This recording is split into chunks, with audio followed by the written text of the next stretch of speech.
네, 안녕하세요. 조합원 여러분. 전국교육공직본부 김민철 교육국장이라고 합니다.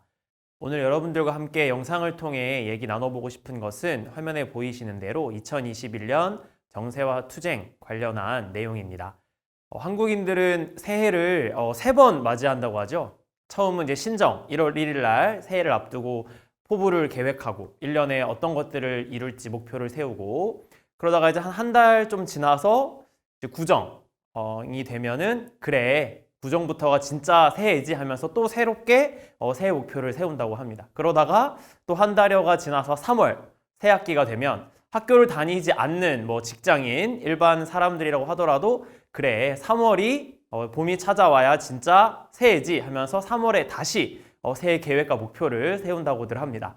그래서 올해 저희 교육공무직 본부도 3월 저희 이제 2월 말에 대의원회를 통해서 사업 계획을 확정한 후에 조합원 여러분들과 이렇게 3월에 올해 정세와 투쟁에 대해 살펴보는 시간을 가져보려고 합니다. 우리가 함께 조합원들이 힘을 모아서 하나된 마음으로 올해 우리 본부의 계획과 투쟁에 관해서 명심하시고 함께 해주셨으면 좋겠습니다. 보통 정세와 투쟁 관련한 내용 교육은 좀 지루하기도 하고 약간 재미가 없기도 하고 해서 제가 그나마 재밌게 여러분들과 좀 가볍게 얘기를 나눠보기 위해서 속담으로 보는 정세와 투쟁 이렇게 한번 준비해 봤습니다. 그래서 각 주제별로 맞는 속담들을 함께 보면서 얘기를 나눠보려고 합니다. 주의 깊게 잘 들어주시면 감사하겠습니다. 처음으로 볼 속담은 어퍼치나 매치나입니다.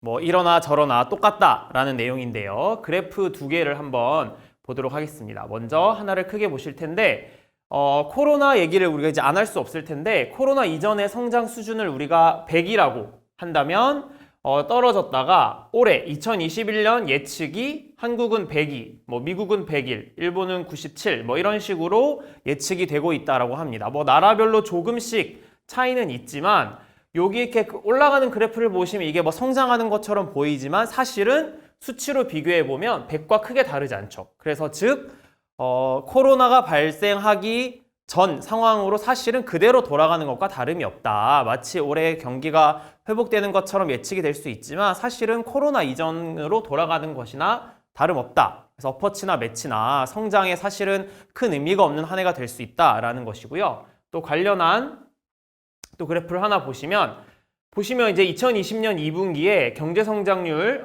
GDP 성장률이 마이너스 3.2%를 기록했습니다. 그래서 3분기, 4분기 지나면서 쭉 올라가는 것처럼 보이지만 사실은 3.2% 떨어졌던 게 요거 2.1이랑 1.1을 더하면 3.2가 되죠. 그대로 회복하는 것이나 다름없다라는 겁니다. 그래서 올해 마치 뭐 일자리가 좀 생기는 것 같고 경기가 돌아오는 것처럼 보일 수 있지만 사실상 코로나 이전으로 돌아가는 것. 그래서 나아지거나 뭐 더 좋아지는 것이 아니라 그냥 예전으로 돌아가는 것일 뿐이다. 그래서 어퍼치나 매치나 올해 경제 정세는 우리가 그렇게 예측을 해볼 수 있을 것 같습니다. 그런데 최근에 또 뉴스를 보면 아스트라제네카 백신이 뭐 혈전증을 유발해가지고 백신 중단한 국가가 많다 이런 뉴스가 지금 어제 오늘 나오고 있는데 이런 모든 경제 성장이 회복될 것이란 예측은 사실 그렇죠. 백신이 충분한 효과를 발휘한다는 전제 하에 얘기가 된 것이기 때문에 백신의 효과나 아니면 변이 바이러스가 생기거나 이렇게 되면은 사실 이것도 장담할 수 없다. 어퍼치나 매치나가 아니라 더 악화 일로를 겪을 수도 있다라는 상황에 우리가 좀 와 있는데요. 작년에 이어서 올해도 경제 상황이 그렇게 좋지 않다라고 우리 조합원들 함께 이해해 주시면 좋을 것 같습니다.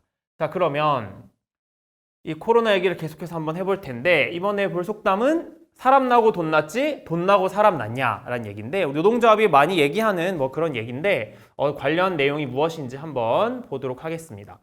현재 코로나 백신을 접종 중인 2월 15일 기준으로 보시면은 뭐 오스트리아, 독일, 그리스, 뭐 스페인, 네덜란드, 포르투갈 등등등 많은 뭐 미국, 영국 많은 나라들이 있는데 여기에 이제 표에 담기지 않은 나라들이 이제 우리나라, 일본 뭐 이런 나라들 몇 개가 추가가 되는데 공통적으로 알 수 있는 내용이 뭐가 있죠? 이 나라 이름들 혹시 한 번쯤 다 들어보셨나요? 그렇죠. 뭐 한두 개 나라 빼고는 웬만한 분들은 다 대부분 들어본 나라 이름일 겁니다. 즉, 선진국, 뭐 소위 이제 잘 나가는, 아니면 잘 나가진 못하더라도 약간 이제 중진국 정도만 2월 15일 기준으로 백신을 지금 맞을 계획이 잡혀 있다라는 것이고, 좀 세계 지도를 통해서 한번 볼 텐데, 여기 보시면 푸른색으로 되어 있는 국가들, 뭐 여기 러시아, 유럽, 그 다음에 뭐 남미, 북미 이런 식으로 쭉 해가지고 푸른색으로 되어 있는 나라들이 2022년 중반, 그러니까 내년 중반 정도까지 백신 접종 계획이 잡혀 있는 국가들이고, 그다음에 이제 보라색으로 보이는 요 국가들은 빠르면 2022년 내년 말, 아니면 늦으면은 2023년 내후년 초부터 아마 접종이 시작될 것으로 예측되는 국가들인데, 차이가 좀 보이시죠?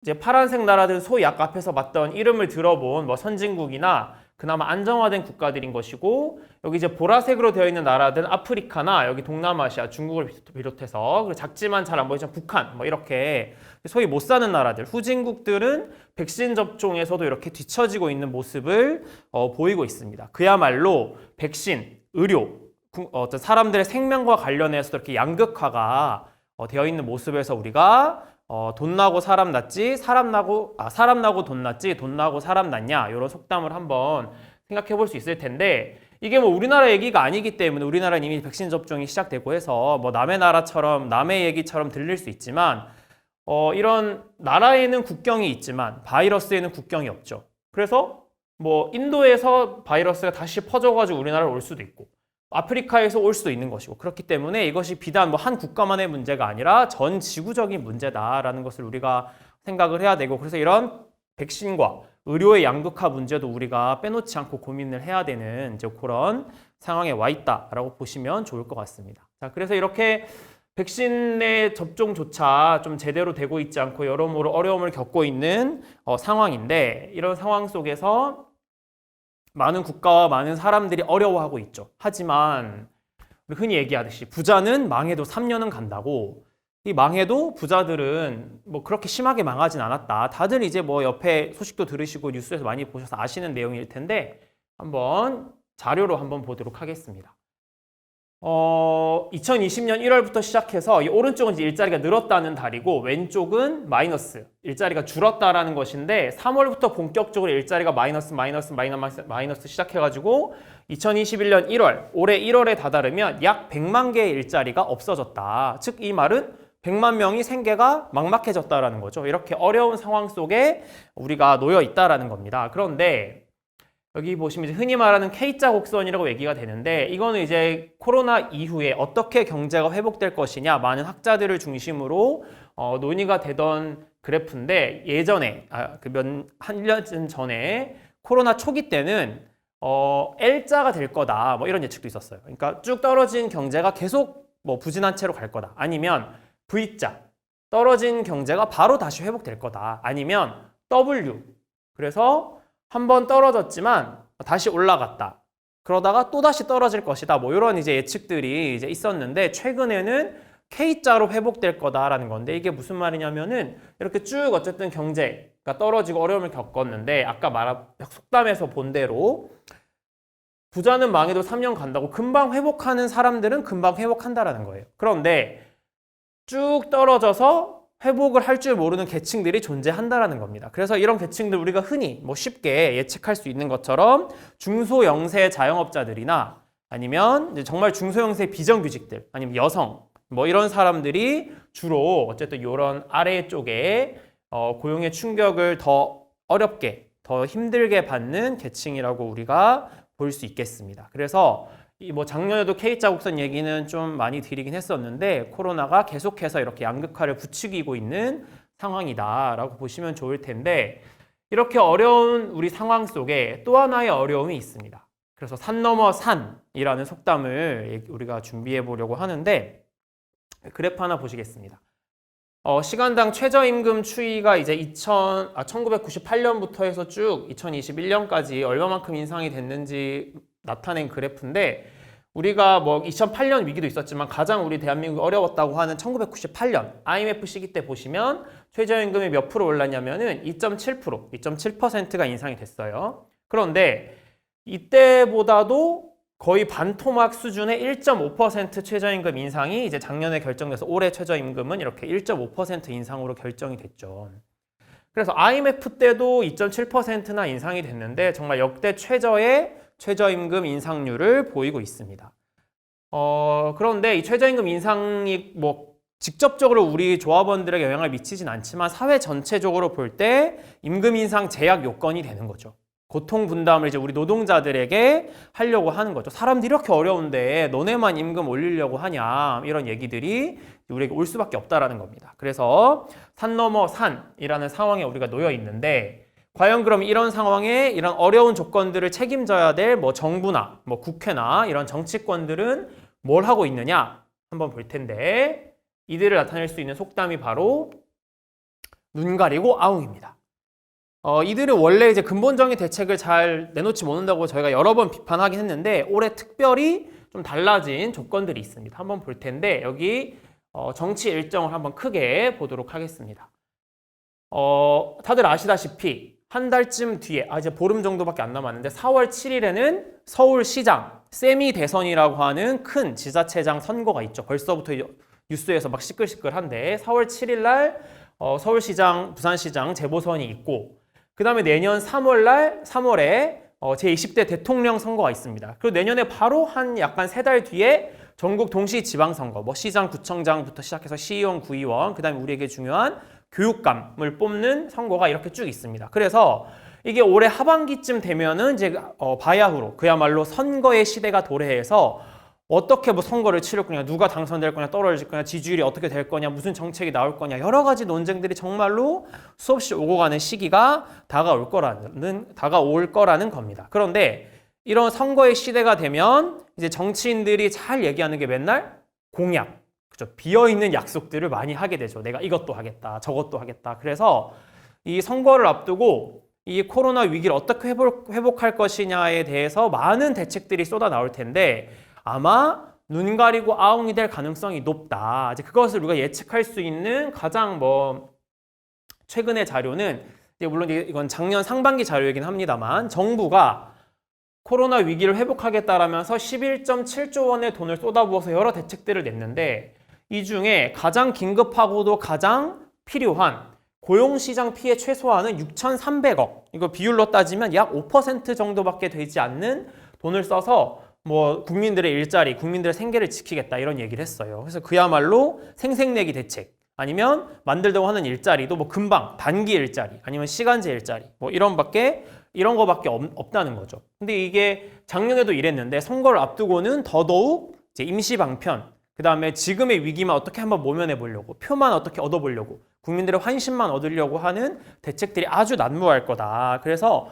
근본적인 대책을 내기는 어려워지는 점점 그런 시간들이 우리 나라에 오고 있다. 정치권들이 그렇게 할 가능성이 아주 높다라고 우리가 볼 수 있겠습니다. 그러면 이 정치권들, 뭐 국회의원 이런 사람들은 이렇다 치고, 이런 어려운 상황 속에 어려움을 해결하자라고 주장하고 이거에 대한 대안을 함께 고민하고 내놓는 우리 민주노조, 노동조합 진영은 과연 어떤 상태인가도 한번 좀 우리가 주의 깊게 봐야 될 텐데요.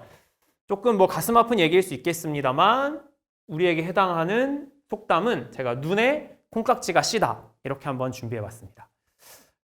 뭐 결혼을 하고 콩깍지가 벗겨지는 기간이 뭐 한 3년 정도 된다고 하죠. 그래서 눈에 콩깍지가 씌면 아무것도 안 보이고, 막 다른 사람이 뭐라고 해도 막 자신의 여자친구, 뭐 아내, 뭐 남자친구가 눈에 보이는 것처럼, 우리 노동조합도 좀 넓게 보지 못하고 당장 우리 앞에, 우리 안에 이런 근시안적인 시야를 가진 것이 아닌가 좀 비판적으로 생각을 해보려고 하는데, 자료를 하나 보도록 하겠습니다.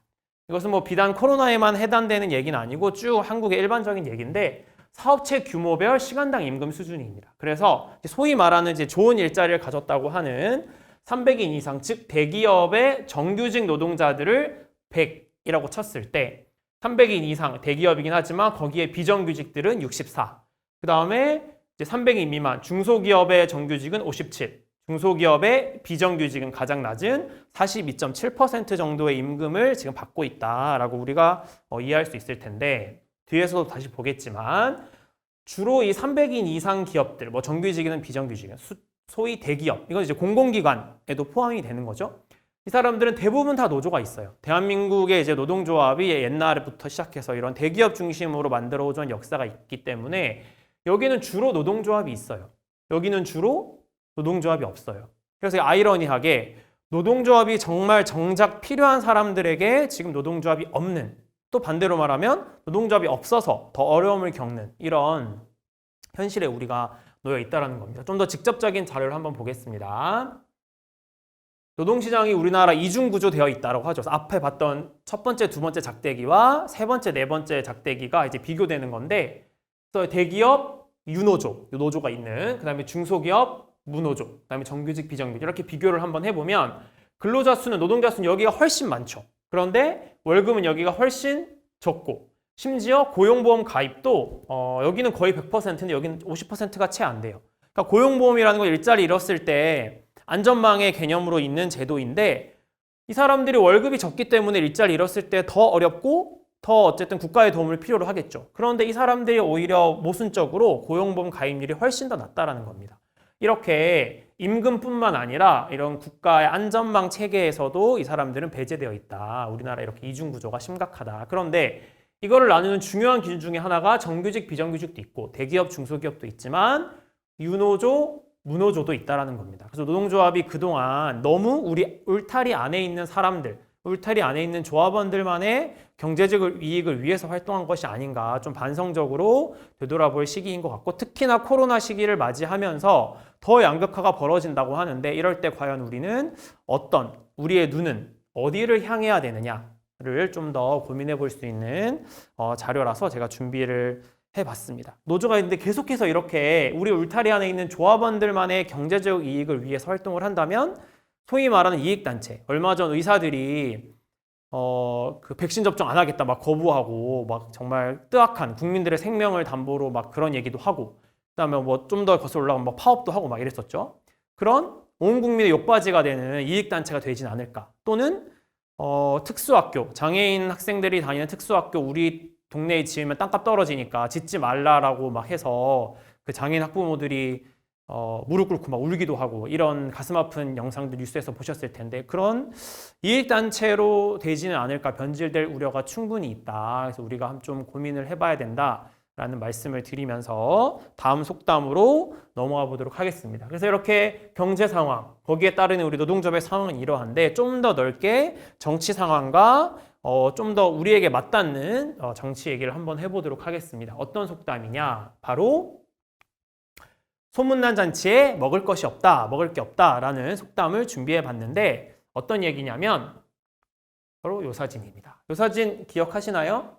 이제 벌써 재작년이 됐죠. 2019년 7월 3일부터 7월 5일 날 우리 교육공무직본부가 역사상 처음인 3일 파업을 벌이고 나서, 당시 교육부 장관이던 유은혜 장관이 와서 이제 파업을 접으시라, 이런 대책을 우리가 마련하겠다라고 농성장에 와서 직접 약속하는 장면인데, 그 약속으로 생긴 것이 바로 공무직 노동자 전체를 정부 차원에서 대책을 마련하는 공무직위원회를 만들겠다라는 거였습니다.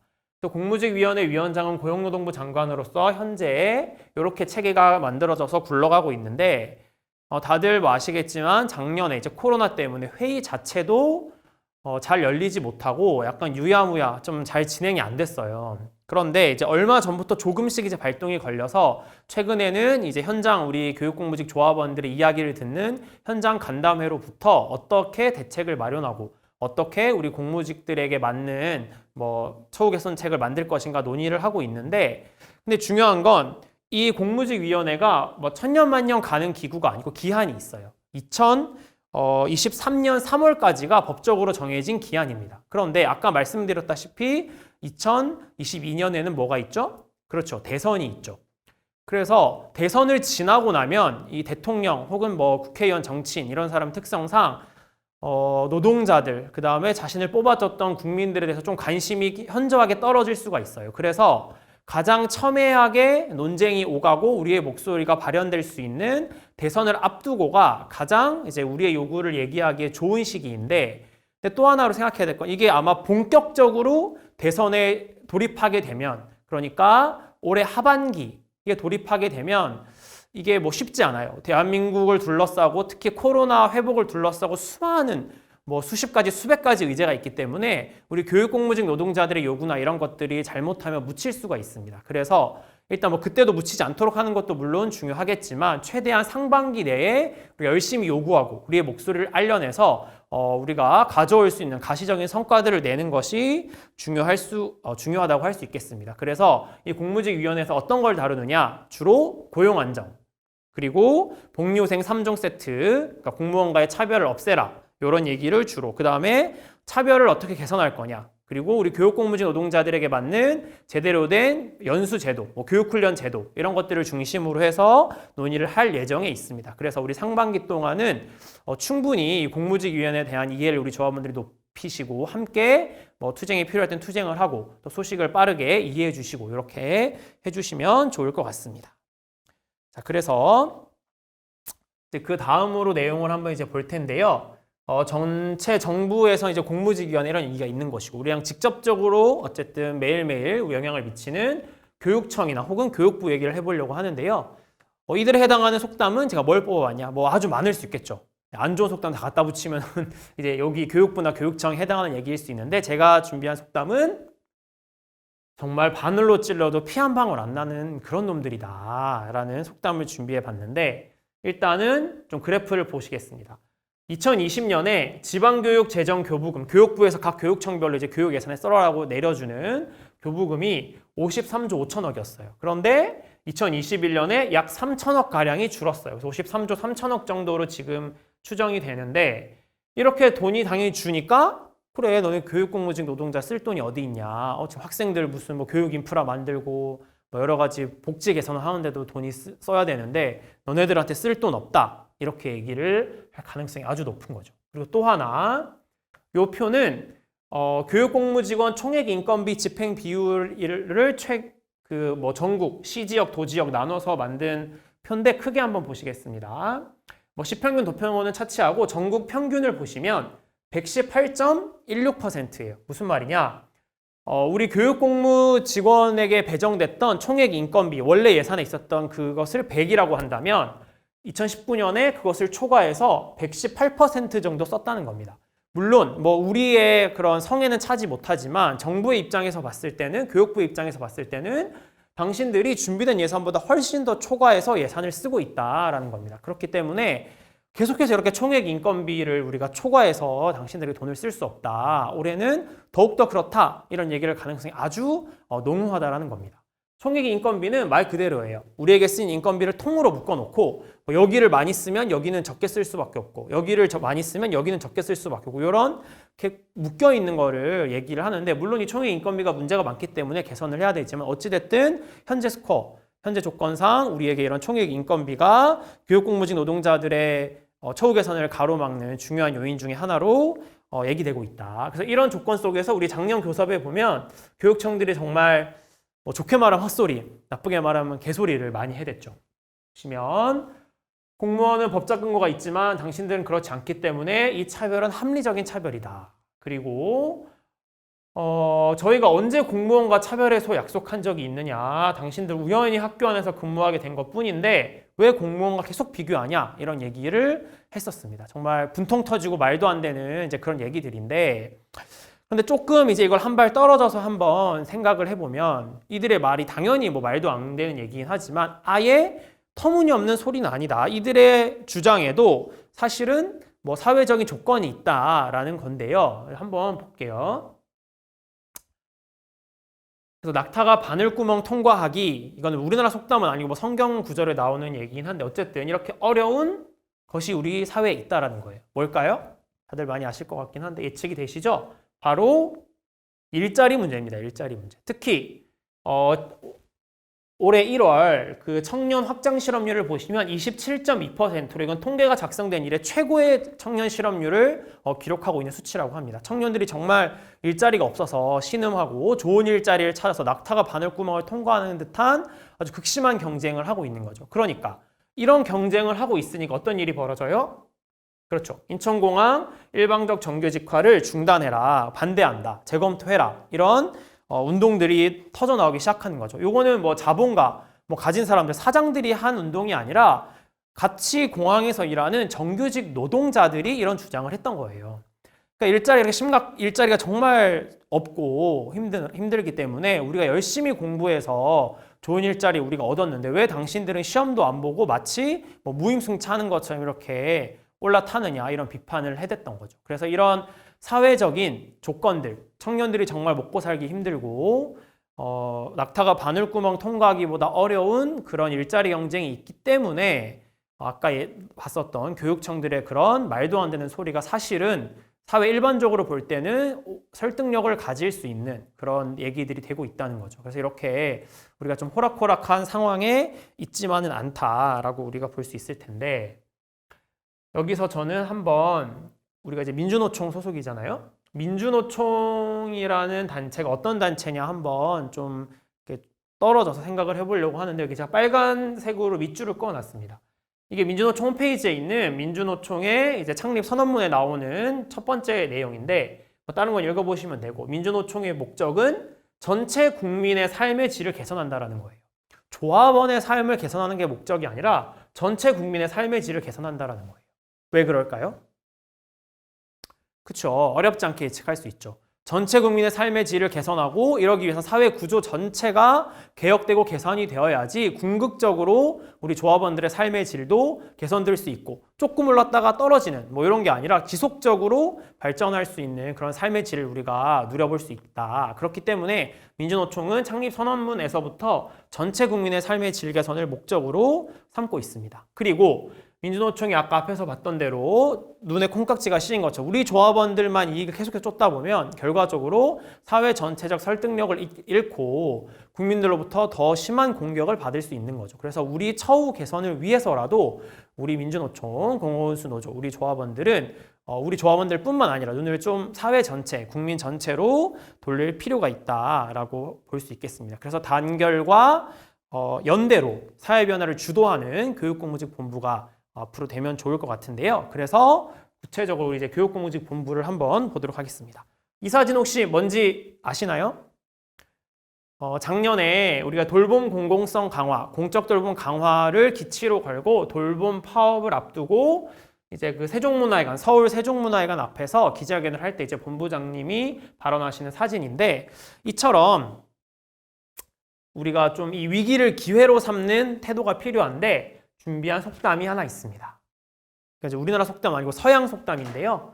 바람이 불면 어떤 사람들은 담을 쌓고 어떤 사람들은 풍차를 만든다고 합니다.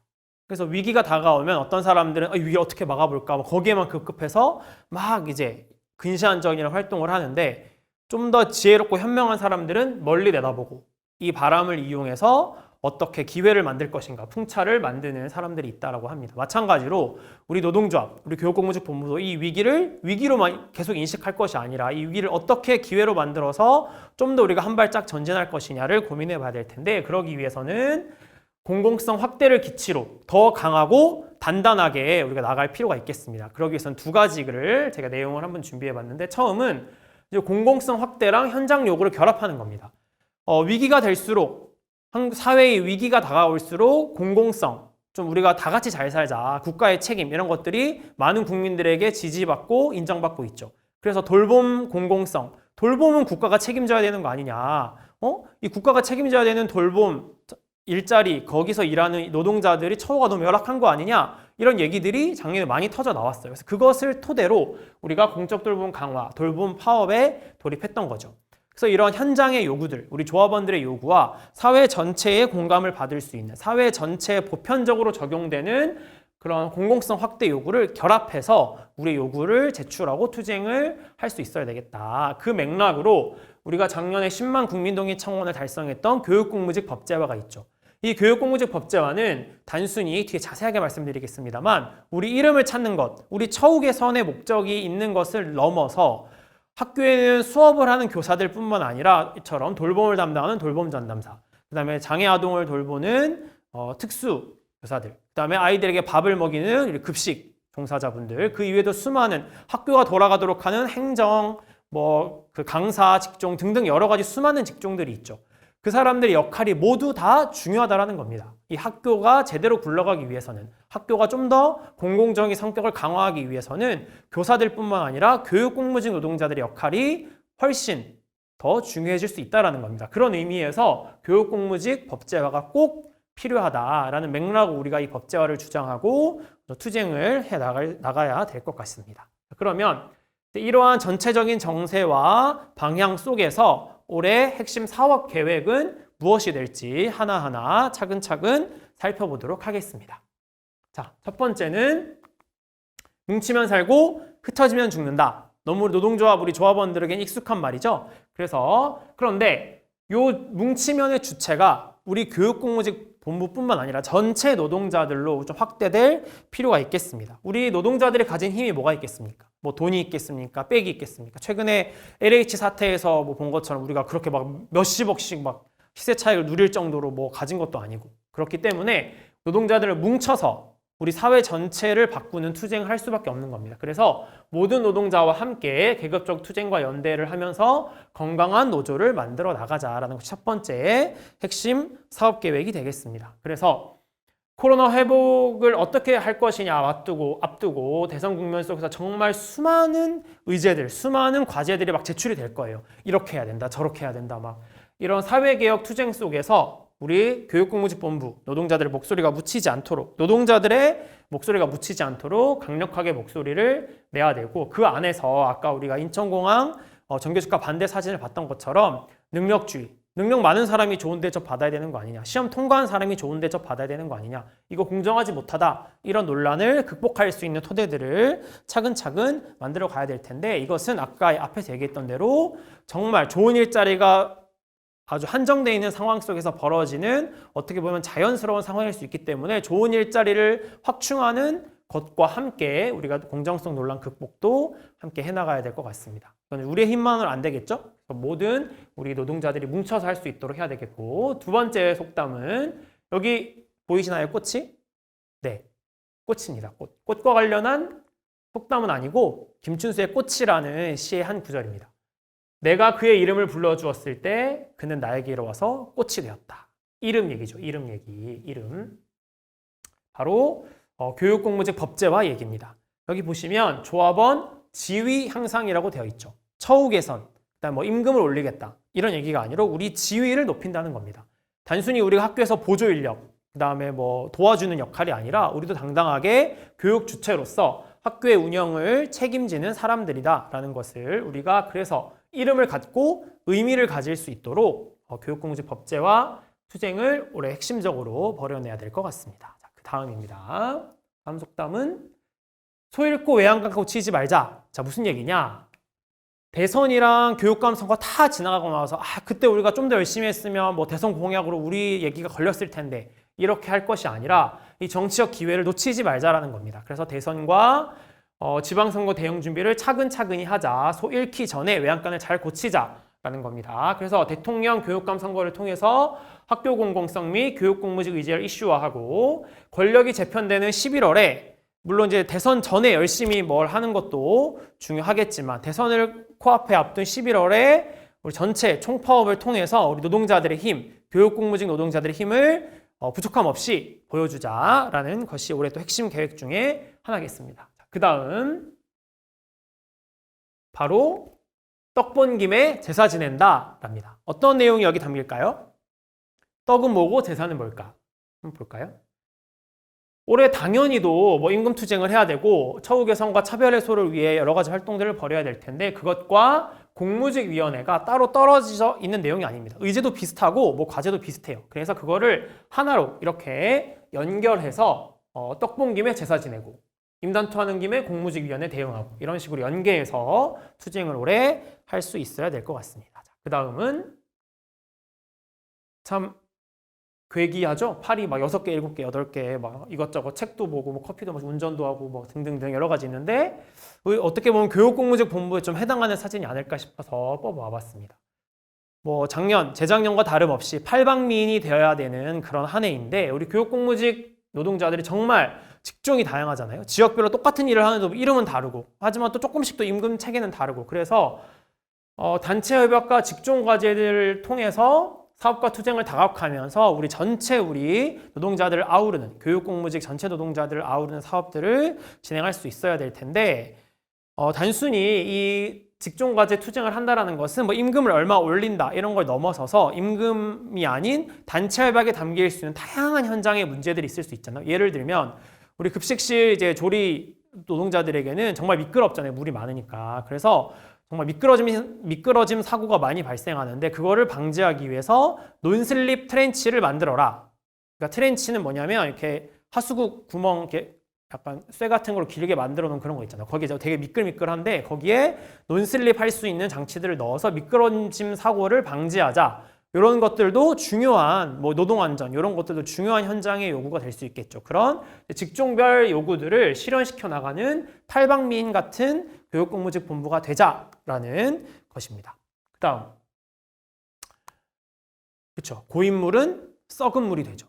그래서 우리가 고이고 썩지 않도록 다양하게 정체를 극복하기 위해서 조직 강화를 하고 다양한 투쟁을 발굴하는 한 해가 돼야 될 거고 특히 올해 말에는 7기 집행부 선거가 있습니다. 본부뿐만 아니라 각 지부 다 선거가 있습니다. 그래서 요거를 우리가 진행을 조직 확대와 조직 강화를 위해서 진행을 해야 될 것 같습니다. 전략조직화 사업도 재정비하고 조합원 어쨌든 우리 노동조합은 쪽수가 힘이잖아요. 조직 확대를 열심히 할 수 있도록 해야 될 것이고 지회, 분과, 동아리를 유지시키고 발전하면서 조직의 각 라인들을 튼튼하게 자리 잡힐 수 있도록 해야 될 것이고 교육과 선전 사업을 내실화하면서 조직이 좀 더 튼튼해지도록 조합원들이 하나로 묶어주는 그런 강화의 사업을 진행하는 또 한 해가 돼야 될 것 같습니다. 그 다음 열심히 노를 젓고 있죠. 우리 교육공무직 본부도 올해 열심히 노를 젓는 한 해가 돼야 될 텐데 물 들어올 때 노를 져야 됩니다. 자, 올해 무슨 물이 들어오느냐?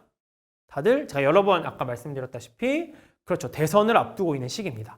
2022년 내년 3월이 직접 투표하는 해니까 뭐 1, 2월은 금방 지나간다 치고 사실상 올해 중하순이 정말 본격적 대선 국면이 될 거기 때문에 대선 전국의 사회 개혁이 어떻게 해야 되느냐, 뭐 학자부터 시작해서 뭐 정치인들, 그다음에 또 뭐 평론가들, 뭐 언론 등등 각계각층에서 다양한 얘기들을 쏟아낼 텐데 거기에 우리 노동자들이 적극적으로 개입해서 노동자들이 국민들이 진정으로 잘 사는 사회가 그렇게 개혁되기 위해서는 사회 공공성과 학교 공공성이 강화돼야 된다. 이런 목소리를 강력하게 낼 수 있어야 될 것 같습니다. 그래서 이렇게 강력하게 목소리를 내기 위해서 아까 앞에서 언급했었던 2021년 11월에 총파업 우리 교육공무직 본부뿐만 아니라 민주노총 전체가 함께 준비하고 있는 총파업입니다.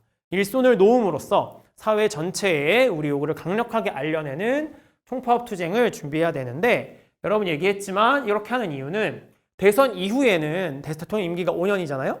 그리고 각 지자체장 임기는 4년이고 그러면 앞으로 4, 5년 동안의 한국 사회 방향을 사실상 결정지을 수 있는 중요한 시기일 수 있어요. 그래서 이 시기에 우리의 힘을 보여주는 것이 절대적으로 필요합니다. 그래서 복리후생 차별 해소, 임금 교섭 목표 쟁취, 공무직위원회 요구 쟁취, 그리고 세 번째 사회 대개혁을 위해서 이런 과제들을 가지고 총파업을 하면서 우리가 노동자들의 요구를 관철시킬 수 있는 시기가 돼야 되겠는데 이거는 일단 가안으로 올해 2월에 대의원회에서 결정을 하긴 했는데 좀 더 구체적인 방식이나 시기나 뭐 이런 것들은 조합원 소통을 기초로 8월이나 9월에 한 번 더 임시 투쟁 대의원회를 개최할 예정입니다. 그래서 조합원들에게는 충분히 들어서 뭐 투쟁 방식이나 투쟁 돌입 시기나 이런 것들을 결정할 예정에 있습니다.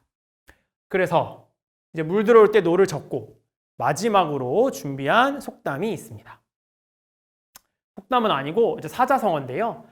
이건 작년 말에 한국국학진흥원이라는 단체에서 2021년을 상징하는 그 사자성어를 이 개신창래라는 4글자로 뽑았다고 합니다. 이제 2가지 뜻이 있는데요. 새로운 길을 열어서 미래를 창조하자.